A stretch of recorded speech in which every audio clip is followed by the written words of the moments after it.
Nomad Podcast. Hey guys, and welcome back to another episode of Nomad Podcast. And today I have the wonderful Will, aka BTC Dummies, joining me. And BTC Dummies is basically like an educational platform, I would say, since Will described it as that in our podcast, which you will see later in the podcast itself. But I hope you enjoy it. It was amazing talking to Will. It was I think for me personally, this was the most coolest podcast I have ever recorded with generally everybody. Um, I hope you enjoy it. Have fun. Stack sats, stay humble, and buy some Bitcoin. Okay, hey guys, and welcome back to another episode of Nomad Podcast. And today I got BTC Dummies joining me, and I actually don't know your real name. So would you like to first tell us your real name, and second tell us your Bitcoin journey? Sure. My first name is Will. I go by Will. Happy to kind of take you on my orange pill journey. And I think a lot of people start their orange pill journey with when they first heard about Bitcoin. And I first heard about Bitcoin in 2012 in college when a friend of mine owned Bitcoin. And I was majoring in finance at the time, and I didn't think much of it. Didn't really do any work to understand Bitcoin. Just kind of a new thing on the scene and didn't really connect it with much of anything. And then I met some crypto bros in 2016, 2017, some roommates of one of my friends, and they were doing like marketing for ICOs. And that was kind of another introduction into the space, but it was definitely like fast and loose, like they're trading altcoins and all that sort of stuff, yield farming, all that sort of crazy stuff. And I just hung out with them. They were roommates of my friend. So that was kind of a tangential introduction to crypto in general, but not really Bitcoin. And then 2020, 2021, I got on Coinbase and started, buying Bitcoin and ETH and other garbage, and then got wrapped up in Celsius as well, which stung up until recently. And then we sold our family business at the end of 2021, and I transitioned out in 2022 and had some time on my hands. And I was kind of reflecting on the 2021 bull run for Bitcoin and crypto and all that, and just kind of thinking about it more and letting it kind of marinate. And I had a kind of a question to myself, like, is there anything valuable in that space? Because I haven't done a lot of work to see if there's anything valuable, and if there is, what is it? And that started me on a proof of work journey to understand Bitcoin. And so I poured over podcasts, read books, and gained more and more conviction as I learned more about the protocol. Like finding people who are computer scientists that understand that like SHA-256 is secure and can't be hacked, and that it's the most powerful computer network in the world. Like hearing that from people with backgrounds that I don't have, that actually know, and understanding that it is an immutable ledger and it can't be hacked, and this is the difference between proof of work and proof of stake, and that's what really makes it valuable. So on a very like basic level, technically, I started trusting the network and saying, okay, this is a sound monetary system and it's programmatic, and I can trust that it's programmatic and computer based, which is, I think, a big thing for people, especially for me. And then once I got more comfortable with that, started buying Bitcoin and going deeper into those podcasts and listening to smarter people than I am, and then kind of veering off and learning more about money, central banking, debt, that side of Bitcoin, the scarce, not just like it being a scarce asset, but why that's valuable and how that relates to the existing monetary system that we kind of just blindly take for granted and don't really question at all. And that gave me way more conviction in Bitcoin. So started buying more in the end of 2022 into 2023, or just all over the place. So that's really how I gained conviction, and that was kind of my trajectory. And then once you get through the money part of the rabbit hole, you get kind of out the other side, or maybe even just in deeper, and you understand that this is the most important asset that exists for humanity. And that really struck a chord with me. And once I realized that, it went from Bitcoin being an investment and a store of value to kind of like the last decision you make financially. Like I kind of realized that all the money is going there, and it's inevitable. It's just a matter of time before people change their mind, or the narrative changes in different countries for this all to align and all converge on Bitcoin. And I think Bitcoin is inevitable really speaks to that, and I really started to understand that. And since I realized Bitcoin is inevitable, that brought me to Bitcoin for Dummies, or BTC for Dummies. And I very simply wanted, Giannis, to just create a time-stamped diary of Bitcoin's journey in the world in the most critical time, I think, of Bitcoin's journey, which is its kind of coming out party on the main stage globally.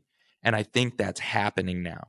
So I wanted to actually just, for me, and in the future, I wanted to be able to go to my Twitter or X and say, this is basically like a timestamp diary of what happened in Bitcoin every day during the most crazy time in Bitcoin's history, as it's developing and maturing at every level, the individual level adoption, family level adoption, small business adoption, corporate level adoption, state level adoption, city level adoption, and nation state level adoption. All that seems to be happening like right now, like every single institution to individual. It's like we're being kind of led to the starting point of this race, and they're about to fire the gun, and then it's off to the races for everybody to converge on Bitcoin. That's the feeling that I get right now with Trump's being elected.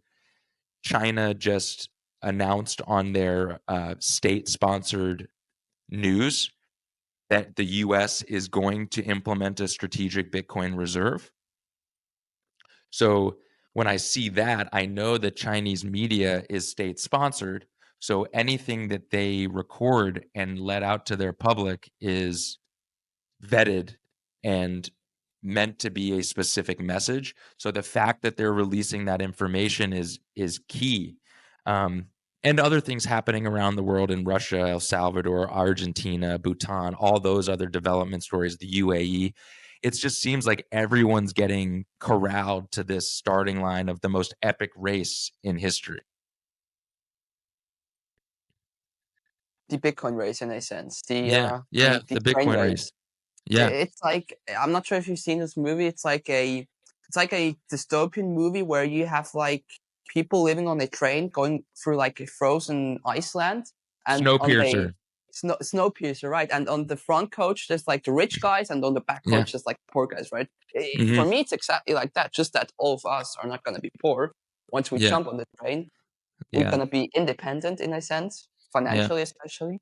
I mean, it's just crazy, how just one night turns everything upside down. Or generally how, 2008, oh gosh, 16 years turn everything upside down, And I'm looking forward to the next 4 years, maybe, because we're currently in a bull run, I would say. Not in a bear run, we're in a bull run. So that would be... I mean, if you look at the fact just that after Trump won, if you're watching this, by the way, people, Trump won. It's Trump 2024. It's happening, people.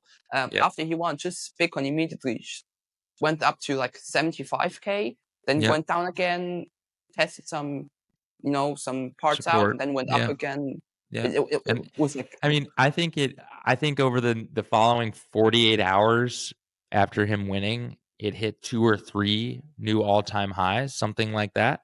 I think it tagged 77,000 even, maybe yesterday. It's been, and I think this is actually kind of everyone getting to see what's happening. And it's kind of like, it's like Michael Jordan coming out and he's warming up and making every shot. And it's like, he's going to like have a 50-point game. That's kind of what it feels like right now. Yeah. Yeah. It's quite special. And I think those of us in the space see all these developments, like 5 to 10 things that we know are huge for Bitcoin, but most people just aren't paying attention and don't see it right now. they rather stick to their stupid, sorry for saying like that, CNN, Fox News. I have nothing against, the media, but come on. I mean, I noticed it with my grandparents who just, whenever I visit my grandparents, the first thing I hear is the fucking TV. And not just in the living room, in the bedroom, in the kitchen. And I swear to God, they even gonna buy, it wouldn't surprise me if they would buy a fucking TV for the fucking toilet, Yeah, But right in front. Yeah. that's like the brainwashing happening where they don't want people to get the attention of important things like inflation, Yes. like financial crash. I mean, if you look at compared to 2008, we're like 7 times worse, Yeah. when it comes to Nope. that's Giannis, nobody knows how it works. yeah. They also don't want to, because No. then they would realize that the world is fucked. No, So nobody knows how it works. And that's what really astounds me, like the actual mechanisms of our money. Nobody understands it. Nobody understands it. It's kind of mind-boggling, but I think people are starting to. I touch on it, here and there with BTC For Dummies. Like the relationship of Bitcoin to money printing is very close. It's hard not to discuss Bitcoin without discussing the existing system. And I'm not saying that I want the existing system to like crash and burn, but I do acknowledge that it has severe issues, and many of the problems we have globally are because of a debt-based monetary system that we need to transition from that. And I think central bankers know. I think they know the writing is on the wall, and I think they know. fire Gary Gensler. That was like the first thing I saw on Twitter after he won. Fire Gary Gensler, fire Powell from the FTA. That was like the first thing I saw. I mean, I even saw like people saying fire Christine Lagarde. I'm like, well, she lives in Europe, so I'm not sure if you can fire her, but maybe we can try. So. Trump would try. Trump would try. I think so too. So Trump would say Trump would post on X, "I fire her. She's fired." I mean, yeah, it's just crazy right now. What's happening, generally. Well, Also, I think go ahead. Oh, thank you. Also, political, I saw this post today, which is what you said, like how everything evolves, and I saw Giacomo Zucco, which is like an Italian crypto anarchist, which is into Bitcoin. He's really cool. He also Plan B Lugano in Switzerland. Also helps organizing that. Okay. That he was like really cool. He posted something. Finally, we are going away from this wokeism, this communism, socialism, this leftism, and like it's always happening. If you don't want the left anymore, you vote the right, and the opposite, vice versa, right? Yeah. And then I had like Svetsky, which is like a Bitcoiner from Satlantis, which, by the way, Satlantis is a cool project, people. So make sure to check that out. I will link that down below. He then said, "Well, I don't agree with you, but I still respect you and I love you." And then Giacomo tweeted back, "Well, I understand. I love you too, bro." That's the Bitcoin space. We don't agree always, but we love each other. We respect each other. And that's missing nowadays. So I think so too. I think so too. And I when I'm around Bitcoiners, I really feel like I'm around my people. and that's, and I'm excited for future Bitcoiners to feel that too, because I think it's just one of the few spaces where people can come together and have, such an intellectual and big thing bind them together like Bitcoin. And I think we're seeing Bitcoin's political ascent right now. Yeah. Trump went to Nashville and made that speech with RFK Jr., and that left a mark on us. And we're going to hold him to those promises. And we voted according to that, and he's going to deliver. I have to think he's going to deliver. And I think it means really big things for Bitcoin and Bitcoin globally. One thing that I thought on the political note, which was interesting yesterday, Mm. we had a Federal Reserve meeting, and they were discussing rate cuts. And one of the news anchors asked, like, if Trump asked you to step down, would you step down? Or if Trump fired you, would you leave? And he says, no, nobody. And he says, nobody can fire me. Mm. And that's when, and that I think was a big, that was I think they're going to clip that. And in the future, we're going to look back at that clip and we're going to finally realize this is when they told us that the government works for them, not the other way around. Because Americans don't know that it's not a federal agency. It's an independent organization owned by private banks. It's just called the Federal Reserve, and it makes you think that it is a government agency run by the government, It's but just it's like not. it's like the WHO. I mean, what the fuck Yes. does the WHO have to tell us what to do when it comes to health? We know Yeah. what we should do in our own country, Yeah. right? But yet 100%. people are bought by them. I mean, Bill Gates founded them and financed them, so or helped them found They them, were given So money. They were given money and control and credibility by people in power and told the people to give them credibility and power and listen to them. And it's worked for a long time. But I think that stuff is slowly coming to an end. I think a lot of people are waking up to the idea that some of these institutions don't have their best interest in mind. Right.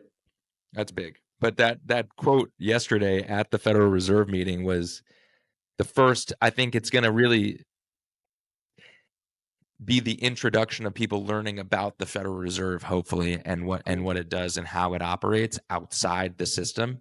But it controls the most fundamental thing in the world.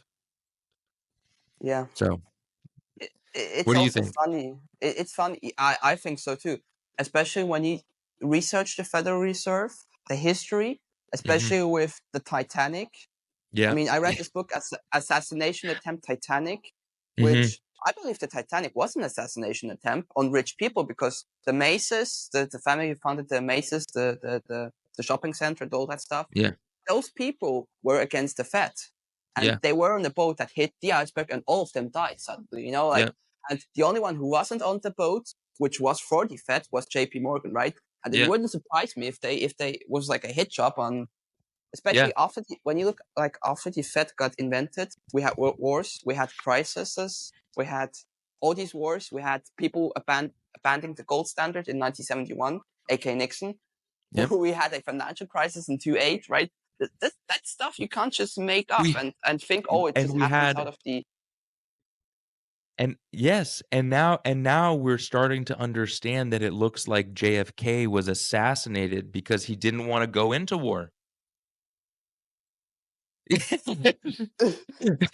It's like a whole pocket of like stuff you could just pick out and say, well, if that is not true, this might be true, or if that's a Yeah, yeah, conspiracy, well, this is the truth, right?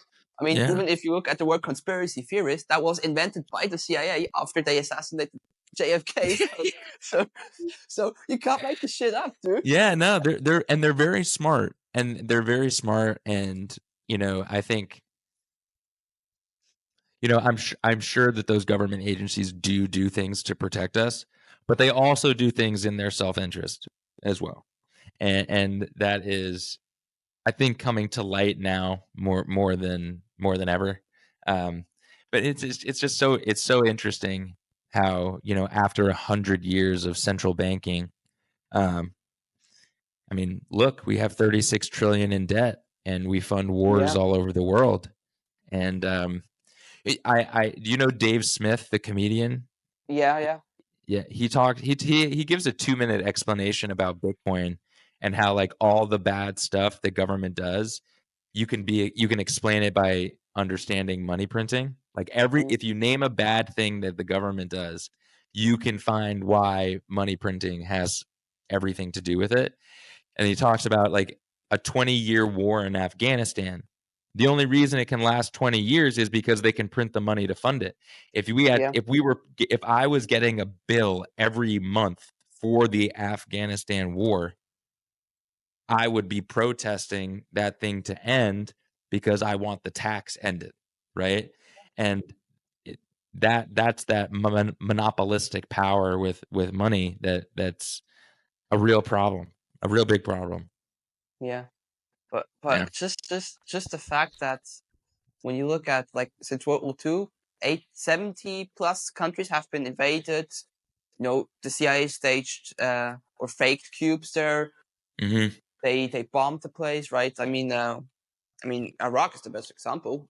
They Hmm. bombed the place to hell for nothing at all, right? Right? Or generally, also when you look at Great Britain, France, how much they did, and we never talk Yeah. about that, right? And for me, when it comes to Bitcoin, I think I even asked that Preston Pish in Madeira. I asked him, what Hmm. does Bitcoin truly mean to you as a veteran, right? And he was like, well, for me, it's anti-war money because I went to war for Yeah. nothing. I got Yeah. nothing. Dude, I Yeah. was in California. I mean, we met there at Bitcoin First, right? In California, I saw veterans, men who died in Vietnam, who saw their brothers and sisters die in Vietnam and who fought in Vietnam out on the street. No one took care of them. No one even gave a shit about them. I mean, Right. I always give a shit about them because I think Yeah. veterans are the most kind people which had to do horrible things for nothing Yeah. at all, right? Yeah. And Yeah. I gave them money. I gave them like $5, $10, and they were like so happy about that. Yeah. And I was like thinking, imagine they would know Bitcoin now. And I tell you this right now. I have so many Bitcoin friends which would like to help everyone, but you always can't help everyone, right? Yeah. Because I know. essentially you also run out of money or power, or but Yeah. just imagine that your country sent you to war and left you to die and rot in your own home country, which you come back to after the war.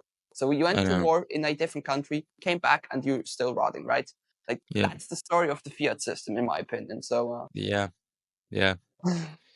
It's and I think it changes. Um I think I listened to Jason Lowry at Bitcoin First, the major in the Space Force, talking about Bitcoin uh, incentivizing the end of kinetic war or hot wars and moving over to, like, network security wars, basically yeah, like a hash arms race, like an arms race to build energy infrastructure for mining and then protecting that as a national resource. And in the meantime, hopefully funneling money to that rather than sending people overseas for like kinetic gunfighting. um mm, I think that there are probably some issues with that argument, and I think it's going to take a long time for them to understand that. But once, I hope it's soon, actually, and it might happen soon with Donald Trump, yeah, um, and the understanding of a strategic reserve. They may, want to support that strategic reserve with network power, with compute, and I could understand that. Um, but and in any case, when it hits the level of the highest level of the military, there's nothing the U.S. won't do to yeah. protect it. It's like your own child in a sense, especially when Yeah. you look how much they spend on the army regularly every year, right? Hmm. So, like, trillions of dollars for like a defense budget, not even for Yeah. your own country, but also for your neighbor countries, right? Like Mhm. like The defense budget. It's yeah, it's it's about a little over, I think, $1 trillion a year. okay, And yeah. this Imagine, year, this year, the interest expense on the debt is higher than the defense budget. Fuck. That's crazy when you think of it. You know, Mhm. it sounds like nothing, but it's like, imagine if we would use that those $1 trillion on fixing homelessness, Yeah, fixing the border crisis that they currently have in the U.S., like, yeah, or fixing 100%. the number one issue that in certain states like California, you don't need a fucking ID to vote.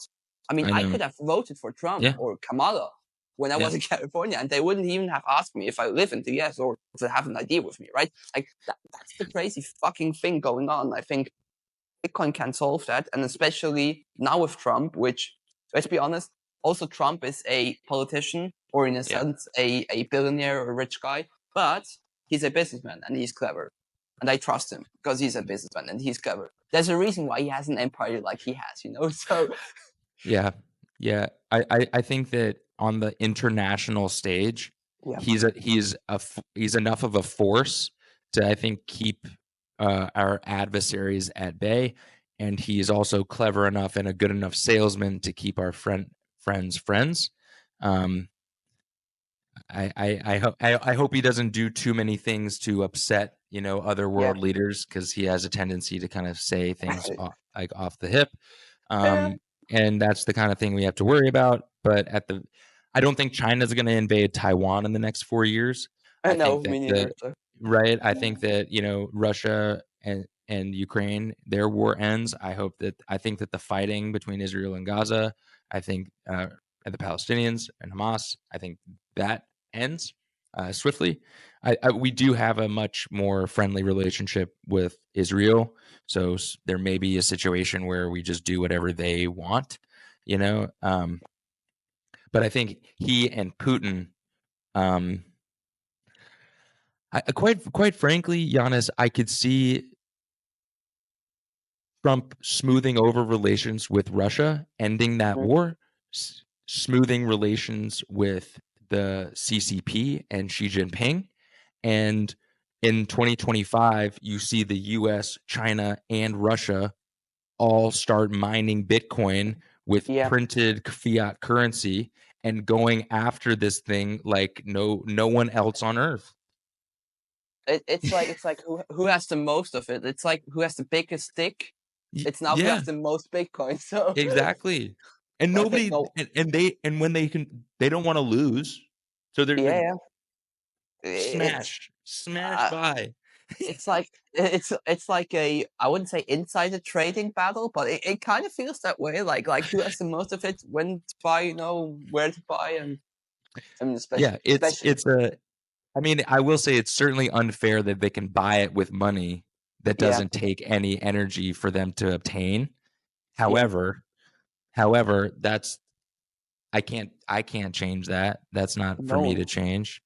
And no one can. ultimately we've positioned ourselves understanding that money is going to flow into Bitcoin and Bitcoin is for everyone.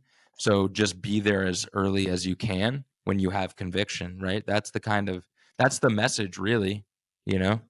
Or if you have enough money on the sides, like, let's say you won, like, I don't know, 100, let's say 1 million in like a lottery ticket or something. Mhm. It's like I would have, if I would win like 1 million today through lottery, through whatever, through a contest, I would have like one.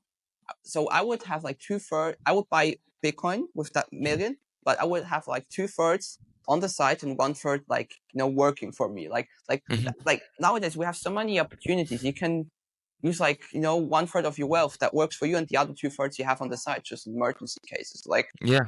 Yeah. war, hurricanes. I don't Yeah. know, alien invasion. You never know. Yeah. Yeah. 100%. Although I believe Elon Musk is a fucking alien. Sometimes he scares me, but luckily he bought Twitter, so. But yeah, Yeah. I think those 4 years that we will see now will be funny years, especially with Trump, and I especially think so too. with I think so Bitcoin. too. And I think we're coming into a renaissance of human yeah, potential. I think the advent of Bitcoin and the immutable ledger of money is a big part of it. And then you see big things happening in the creator economy and Yeah. the digital business era. The internet of money will be a big part of that. And then also other big themes happening at society level, like CRISPR technology, gene editing, Mm. robotics with Tesla and AI. Um, all those sort of things. Like you could really see that the world may look very different in 10 years. Yeah. Very, very different. Very Oh different. gosh. I don't hope like I don't because you just said robot and AI. I don't hope I hope there's not going to be like a Terminator thing, like in the movies. I hope so too. I hope so too. I think I Oh mean god. there's a chance there's a chance for that. But at the same time, Giannis, I don't think that any government is going to do anything to stop it because Yeah. they know that there's going to be other governments that don't, and they'll be left behind productivity. So I think optimistic view is that everything's good and we have a really big productivity boom as a Yeah. species, right? I if I would buy like a Tesla robot, I would just paint it orange just for sake. Just for fun. I Yes. would paint it Yes. orange, Yes. or have like a Elon Musk with the Dogecoin in his hand, throwing it away and buying Bitcoin instead. So Yeah. like a Yeah. sticker, buy Bitcoin instead of Dogecoin. But yeah. So now I have two questions for you. Sure. The first one would be with BTC dummies. Since we talked about politics, let's also Mhm. talk about education, especially in the Sure. Bitcoin space. I think Sure. education matters the most. Do you think that with BTC dummies, you have created a platform where you can educate people more easily, or let's say not platform, let's say a movement? Let's say it's what should I call it? Is movement the right word for BTC dummies I think in a sense? I think uh maybe a place to get resources for Yeah. Bitcoin. Um I try to I'm working on things to orange pill normies. Mm-hmm. Like I'm working on I think we have to do a few things in education. Yeah. I think we have to change the narrative uh in Bitcoin. I think we have to work harder to separate Bitcoin and crypto because when I Yeah. watch mainstream media, they'll just use crypto as the word, and I think that's just a display of lack of work of understanding what the whole space is. So we really want to concentrate on Bitcoin is not crypto, and then double click into that with what's proof of work, what does this mean, and really shape that narrative of how Bitcoin is different, and really concentrate on that and tell our friends you should be spending 100 hours studying Bitcoin Yeah. before you think about any altcoins or buying anything or anything like that. Because I think that taking the time up front to understand Bitcoin, you'll save yourself a lot of headache. Which meme coin should I buy? Which altcoin is hot right now? It like you might just not waste your time and just concentrate on DCAing into Bitcoin as Yeah. a savings account, right? Yeah. I I'm also think that Bitcoin needs more eyeballs. I think we need more attention on BTC. I think most people living their daily life still don't know what it is, have even heard of it. If they do, it's very surface level. Most people, 99% of people do not own it, probably more. So we would need more eyeballs and attention on Bitcoin. And I think we're gonna get more eyeballs because number go up is its best marketing. Yeah, exactly. Like you when you see if one day you know my friends know that I'm heavy into BTC. They yeah. don't have they might have like a couple $100 on Robinhood, or another friend may have $100, but you know they're no coiners. They just did it because I talk about it all the time, and they're like, well, how much of your portfolio is in BTC? And I say 95, and they're like, you should diversify. That's not what you should do. That's dangerous. And I said, no, when you finally understand that what you're doing is dangerous, you'll really get it. Yeah. You'll really get it. And I didn't, I could, they're not at the place where I could respond that way Mm. because I think it would shut them down.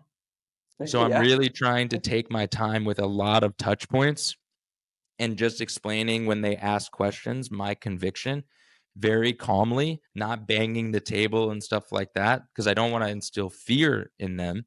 Yeah. Yeah. I think they're the fact that on election night people were talking about Bitcoin because it hit all-time high. I think that they really sat up in their chairs and they knew they needed to start paying attention. So I just try to provide as much news, like understanding what's happening in the ETFs every day is really important. Like these are other American investors that are pouring money into this asset. And like, I want to let you know that billions and billions and billions of dollars are piling into these ETFs and in Bitcoin. Like come on this journey so I can teach you why, right? And Yeah. understand that I don't want you to be the last person on the Bitcoin train. I want to show you all these people getting on the train and, provide some news so that you can pick up a podcast and inquire and go do that deep work that's necessary, right? We're Yeah. still early. We're still early and it's still an Yeah. uphill Yeah. battle. And education in that sense is at this point really important now because we're Mhm. still early, right? Yeah. It's a so you would say then BTC Dummies in a sense is a educational platform sense. I'd say it's more of a news platform, and Yeah. I'm working on um doing more videos on education. So like I really want to start doing my own podcasts just Hmm. explaining your life as time and energy and how you should denominate that time and energy in a scarce asset and not fiat money, and like Yep. really tackle these complex ideas that we don't really think about anymore when we work a regular job. Really kind of like take the best of Michael Saylor and Jack Mallers and other philosophers and talk about the philosophy of Bitcoin as it relates to your life in all these different aspects. And because I want to recreate the rabbit hole Yeah. for newcomers, right? These new coiners that are going to come into the space. I know that there are some other content creators from last cycle. They started a YouTube channel or podcast in 2017 or 18. And now in 2024, they've stopped doing the podcast or they've pivoted the podcast because they've kind of feel like they've done their cycle educating the newcomers. So I want to build this into a resource for newcomers looking to really explore Bitcoin ideas and give them that kind of content to kind of digest. Yeah. It's like, I mean, I just had the thought you should start like with pizza day because I had like many friends asking me what's pizza day. I'm like, well, go and find out. Ask a Bitcoiner. Yeah. So go and have a pizza, But and buy it with Bitcoin. That was I always told that my friends, go and buy a pizza, buy it with Bitcoin. But yeah. Yeah. So one more question for you then, Sure. before we can end this episode. I was like before I was telling you like maybe 20 minutes, half an hour. It's almost 40 minutes, so we're already like at least 50 minutes overtime, but Yeah. doesn't matter. Uh, No. that's good, when you talk when we talk a lot. Yeah. I wanted to ask you, since now Trump is president and we Mm. said we're gonna make Bitcoin great again, right? Uh, Yeah.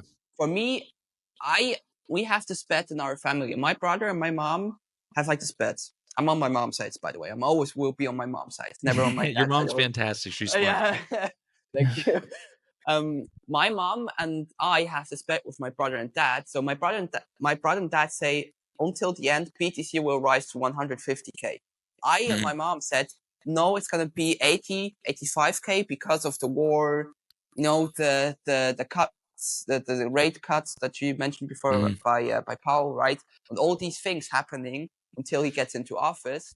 I think potentially next year we might reach those 150K, but until the end of the year, I think it's going to be 80, 85. And now my question for you is, what do you think as a American who lives in Sure. America, right? Sure. I think I think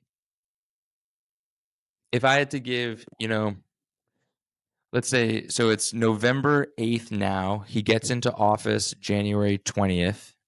So we have about 2.5 months or so. 2.5 months or so Yeah. before he gets into office.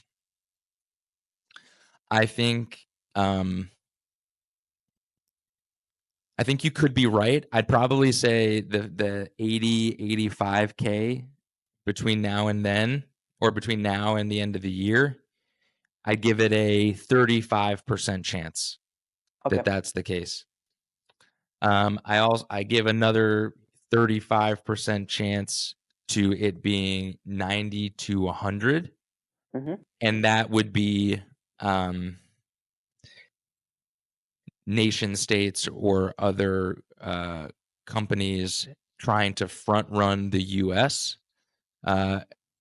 Buying at the nation state level. So I think we could see a lot of demand, and we'll follow ETFs really closely, because if they, I think Americans are going to pile money into the ETFs. Yesterday was the biggest day for ETFs since they launched. They bought 17,500 Bitcoin yesterday. That was like a huge day, and I think that there's a scenario where every government on earth is going to get their ducks in a row to buy Bitcoin, because they know American could announce in January that they're going to buy 200,000 Bitcoin in 2025. Yeah. And if it's a scarce asset that they can't make more of, Bitcoin is stuck in time. You can't dig it out of the ground. You can only dig it out of the electricity every 10 minutes. I think that this could start a massive rally even before Trump gets in office. So we could see 100K before the end of the year. And then Trump gets in office and they announce the strategic Bitcoin reserve. They start buying. That sends us right to 150. And then, I don't know, maybe traders sell or something like that. But I think there's also a 15 to 20% chance that we see no bear market in 2026. Okay. I think that Michael Saylor's buying and the U.S. government buying alone would keep a floor on Bitcoin's price relatively high, I have to think. Even though it's going to start requiring more and more capital to make the price move, I still think that we could still see those types of inflows. So it's hard to say. I don't really want to make price predictions. I'm very hopeful. I think that 150 to 200K range is a really solid range to expect in 2025. Hard to know what's going to happen before, January 1st of 2025. If they don't start a war with Russia, China, or Yeah. I fear that when he's president and Bitcoin is rising, that we have like a financial crisis again, like in 08, just 10 times worse probably, and that might affect the price. But on the other side, we I don't don't know think if it so, will. guys. I don't think so. Me neither. If he's clever now and can get US out of that debt, out of that whole shit they're into, especially the world also, then I think we're fine. But the problem is with a financial crisis, especially with printing money, you're just delaying the date where it should happen or when it's going to happen, right? It's always going to delay the date, and it might happen in like 10 years' time, and then we're also screwed, right? And I think that there's a case to be made with all the learning going on in traditional finance and institutions about Bitcoin. I see a scenario where if a crisis comes in bonds or in the stock market or in real estate, Bitcoin goes way higher, because people may see that happen and say, oh, wow, I need to actually be in something safe.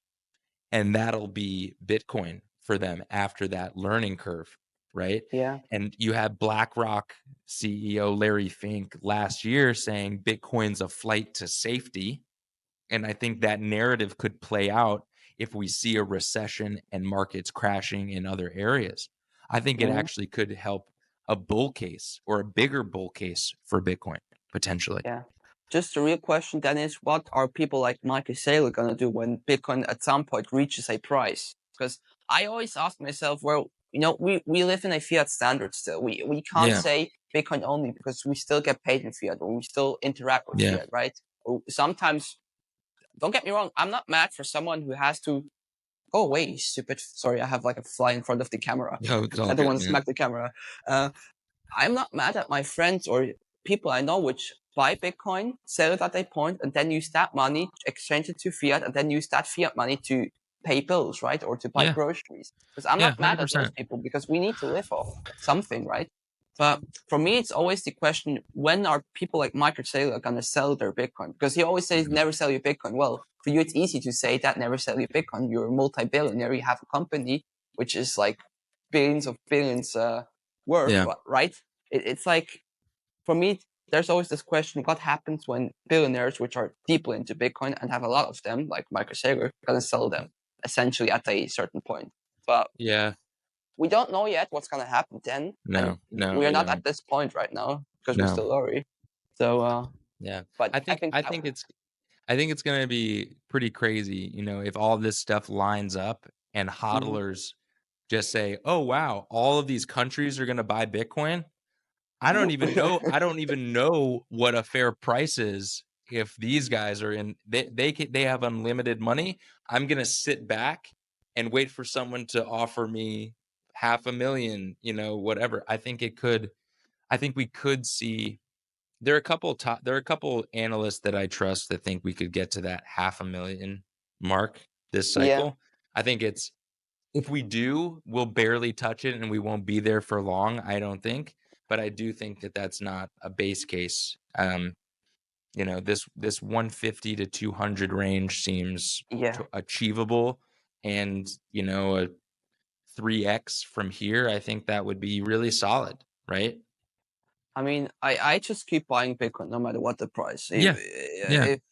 I think I have like friends saying, well, Satoshi Nakamoto didn't want the state and politics to get involved with Bitcoin. I'm like, well, we need politics and finance. It's like you need the heart because the brain won't survive without the heart, but you also need the brain so the heart will survive, right? It's like this. Yeah. It's like this balance for me. Like, you can't I say think we don't yeah. need politics and finance but in the same time, you also, for me, you need it, in a sense. But It has to be part of the process. To yeah, to think exactly. to think to think that we're just gonna have this like bottom up adoption story of Bitcoin and every human being on earth is gonna own Bitcoin before a nation state leader starts sniffing around and understands what it is. I think that's just naive. And Yeah, to their credit, and one of the rules of Bitcoin is for everybody.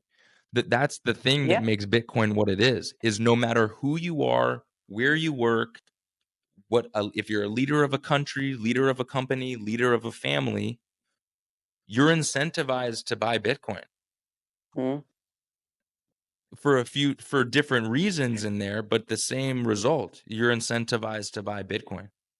yeah, And I think that's the inevitable nature of this entire evolution of money. yeah.